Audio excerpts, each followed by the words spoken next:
আসসালামু আলাইকুম জনগণ। আম্মুকে নিয়ে চলে গিয়েছিলাম বসুন্ধরার বাটাতে। আম্মুর একজোড়া জুতার প্রয়োজন ছিল এবং শপিং লিস্টে তো ডেফিনেটলি জুতা একজোড়া ছিলই।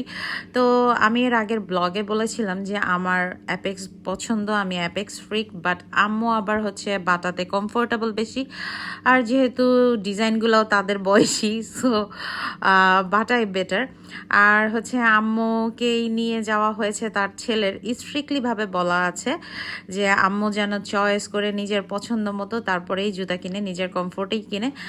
তো ওই অনুযায়ী তার কমফোর্টেবল একজোড়া জুতা নিয়ে নেওয়া হয়েছে। এরপরে আমরা চলে গিয়েছিলাম নামাজের জন্য। আমরা তো ইফতারি বাহিরেই করেছি, যার কারণে আমরা জুস কিনে বসে পড়েছিলাম মসজিদে। এরপরে আমরা চলে গিয়েছিলাম ফুড কোর্টে। ফুড কোর্টে গিয়ে সালাদ স্টেশন থেকে 1 প্লেট সালাদ নেওয়া হলো।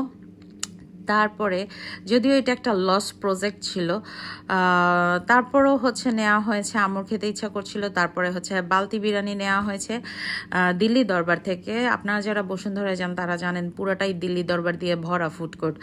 যাই হোক, বালতি বিরিয়ানিটা বেশ ভালো ছিল। আমরা একটা নিয়ে 3 জন শেয়ার করতে পেরেছি ইজিলি। এরপরে ছোলা বাটারা খাওয়া হয় না, অনেক দিন হয়েছে, যার কারণে চিন্তা করলাম একটা ছোলা বাটারা নিয়ে নিই। এর পরপরই আমরা চলে আসলাম নিচে গোল্ডের ফ্লোরে। তো গোল্ডের ফ্লোরে গিয়ে মাথাটা পুরাই খারাপ হয়ে গেল কুঞ্জ জুয়েলার্সের গোল্ড দেখে। তারা এমনভাবে ডিসপ্লে দিয়ে রাখছে মনে হচ্ছে যে এটা দুবাইতে চলে আসছে। যাই হোক, গোল্ড দেখে আর কি হবে, কেনা তো হবে না। এই ছিল আমার আজকের ব্লগ। ঘুরে বেশ ভালোই লাগলো। বসুন্ধরাতে অনেক বছর পর যাওয়া হয়েছে।